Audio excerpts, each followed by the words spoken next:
Muito bem, voltamos a falar direto da página do Jornal Visão Espírita no YouTube e no Facebook para mais uma gota de Espiritismo, mais uma gota de O Livro dos Espíritos, livro 2º, capítulo 8º, Emancipação da Alma. Vamos começar hoje o item êxtase. Êxtase, ou mediunidade estática com X. Tá? É a única mediunidade que tem um certo perigo. Aliás, não é certo não, é a única mediunidade perigosa, é essa daqui, a gente vai discorrer sobre esse assunto, tá? Seria interessante para você entender melhor o êxtase se você vir os vídeos anteriores que falamos sobre sonambulismo. Os vídeos do dia 26, do dia 27, do dia 28 e o de ontem.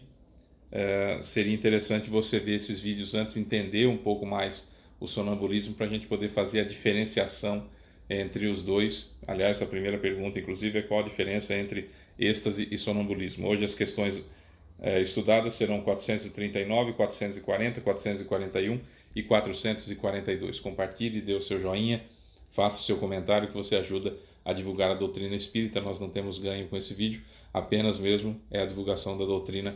Quanto mais você comentar, mais você curtir, mais você compartilhar, mais o YouTube e o Facebook divulgam o vídeo, tá bom? Vamos lá, êxtase. 439. Qual a diferença entre êxtase e o sonambulismo? Resposta. O êxtase é um sonambulismo mais depurado ainda. A alma do estático é ainda mais independente. Nós falamos então detidamente sobre isso nos vídeos anteriores, como eu falei. Quando meu corpo dorme, eu saio do corpo como se tivesse morrido. Aí sou eu dessa encarnação, mais as minhas tendências e as minhas habilidades das encarnações que eu estou trabalhando nessa vida, a grosso modo. No sonâmbulo é o estado do sujeito que estava antes de encarnar, com conhecimento das suas vidas anteriores e tudo mais essa. No estático, quando ele está fora do corpo, ele alça voos muito maiores e penetra muito mais, ele é muito mais livre do que no estado sonambúlico, e aí ele penetra muito mais outras informações, por exemplo, colônias espirituais mais depuradas, mundos mais desenvolvidos de acordo com a sua evolução. Ele antevê uma situação muito bacana. Por exemplo, vamos imaginar que naquele dia que o êxtase vai se manifestar na vida da pessoa, ele está com a vibração elevada, está muito bem. Ao sair do corpo, ele tem uma liberdade tão grande que ele vai ver e entrar em contato com espíritos muito evoluídos. E aí ele vai ter a impressão de que aquilo é melhor do que a sua vida na Terra, sem o discernimento de que a vida aqui na Terra é que vai fazê-lo progredir para chegar até onde estão aqueles espíritos superiores. E aí é que começa o problema, porque ele pode não querer voltar para o corpo. E aí nós precisamos trabalhar. 440. O espírito... Já vou explicar tudo isso, mas vamos continuando as questões. 440. O espírito do estático realmente penetra nos mundos superiores? Resposta. Sim. Ele os vê e compreende a felicidade dos que lá estão. É por isso que gostaria de lá permanecer. Mas há mundos inacessíveis a espíritos que não estão suficientemente depurados. Claro que ele não vai no mundo divino, né? Mas até o mundo feliz vai. E aí? No mundo de regeneração, no mundo feliz. E aí pode não querer voltar. Pode querer permanecer lá. E aí é difícil e tem que trazer o estático de volta.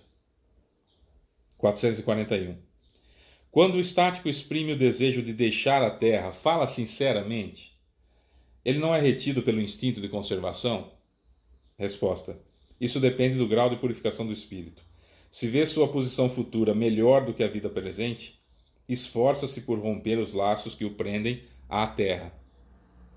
O estático, quando vê mundos superiores, quando vê felicidade, quando ele passa por momentos muito difíceis aqui na Terra, ele não quer voltar. Não quer voltar. Mundo divino não vê, mas mundos felizes vê. Mundos de regeneração altamente evoluído vê, e aí não quer voltar para cá. E o instinto de conservação não vale nele, porque o instinto de conservação é quando eu estou aqui em vigília, e aí eu mantenho o instinto de conservação. O estático não mantém o instinto de conservação porque ele está vendo uma coisa muito melhor lá onde ele está. Aí vem uma pergunta importante de nós entendermos aqui. 442. Se abandonássemos o estático a si mesmo, sua alma poderia deixar definitivamente o corpo? Se a gente não acudisse o estático, ele entrou em mediunidade estática, se a gente não acudir, deixar lá, ele pode abandonar, deixar definitivamente o corpo? Pode morrer? Resposta: sim, ele pode morrer. Por isso é preciso chamá-lo por meio de tudo que possa prendê-lo à vida terrena.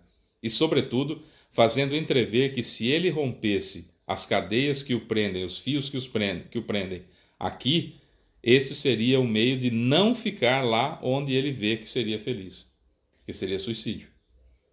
Então temos que explicar para o estático que se ele não voltar para o corpo e o corpo morrer de inanição, não comer nada, não beber água, enfim, e o corpo perecer e ele conseguir, o corpo morre e ele sai do corpo, para lá onde ele estava é que ele não vai. Os resquícios mentais vão ser tão pesados, principalmente do suicídio, que ele vai ser precipitado no Vale dos Suicidas. E quando o corpo morrer, ele vai continuar retido no corpo, porque foi suicídio. Então ele não vai estar no lugar que ele acha tão maravilhoso, que ele não queira voltar. No caso do sono do corpo físico, você percebe que o corpo, né, a pessoa está em atividade fora do corpo, você percebe o corpo com uma certa agitação. Se tiver no sono REM, dá para perceber o movimento rápido dos olhos, que em inglês quer dizer isso, inclusive, movimento rápido dos olhos. E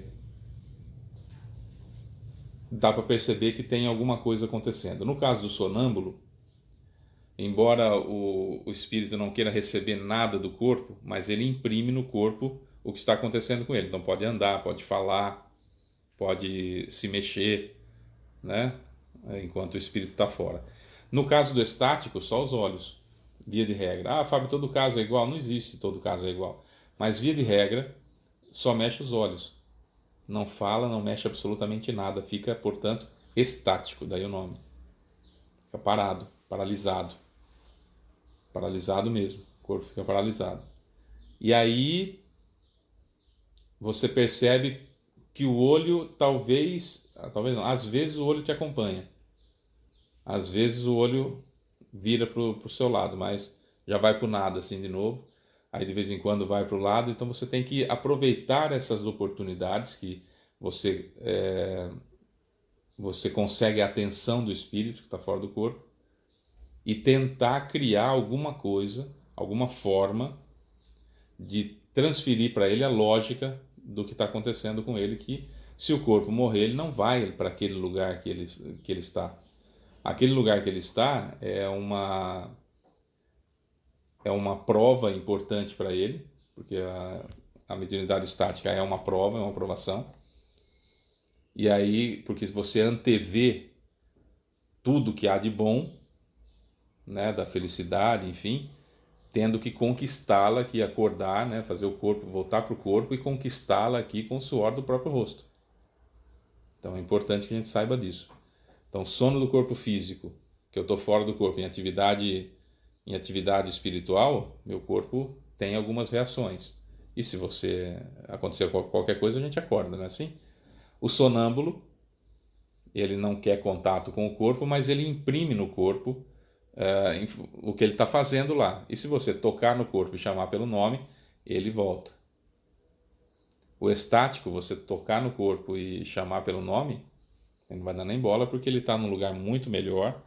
Na cabeça dele, aquilo é para sempre. Ele fala, eu vou abandonar o corpo porque eu já estou aqui, eu vou ficar aqui. Daí a importância do conhecimento. A pessoa tem a mediunidade estática, precisa entender que isso é uma prova que ele está passando, né? A mediunidade é importante para trazer as informações de mundo feliz, trazer as informações de mundo de regeneração já bastante avançado, trazer informações dessa realidade que são os mundos habitados, dessa realidade que é a reencarnação, dessa realidade que as pessoas não morrem, o que morre é o corpo, mas que tem que alcançar esses degraus, voltando aqui para o corpo, voltando para a Terra, enfrentando aqui as provas, as expiações e depurando-se o máximo possível. Isso é extremamente importante que façamos. Então, a mediunidade estática pode matar? Sim. O estático pode morrer? Sim, de inanição. Hoje é difícil, porque se a pessoa entra num estado estático, vai ser confundido com catalepsia, com epilepsia, né? A gente já estudou isso também. Vai ser confundido com epilepsia, vai ser levado para o hospital, vai respirar por aparelhos, vai tomar soro, enfim, vai manter a vida dele lá. Por isso que a pergunta é: se abandonássemos o estático a si mesmo, se não socorrêssemos para nada, né? Então, dificilmente vai morrer, mas tem que conversar com ele, tem que convencê-lo pela lógica e pela verdade que se o corpo dele perecer porque ele não está dando bola para o corpo, para aquele lugar que ele se encontra, definitivamente ele não vai. Ele vai ser arrastado para perto do corpo, que é suicídio, vai ser arrastado para perto do corpo, vai ficar preso ao corpo, não vai conseguir. Isso que é curioso, né? Quando o corpo tá vivo, você consegue se afastar dele. Quando o corpo tá morto, no caso do suicídio, que tem o fluido vital prendendo você a ele, você não consegue se afastar dele, né? Então você vai ser atraído, puxado, e é essa realidade que precisamos passar para as pessoas que estão estáticas. É isso, amanhã a gente continua esse assunto, que é extremamente importante, a gente tem que trazer todos os assuntos, e depois da manhã nós vamos falar sobre segunda vista, que é muito importante isso também, claro, muito bem tratado, muito mais bem tratado no Livro dos Médiuns, mas aqui tem um apanhado geral para a gente conhecer também. Sou Fábio Pereira, essa é mais uma Gota de Espiritismo. Beijo para você que fica, até amanhã, tchau.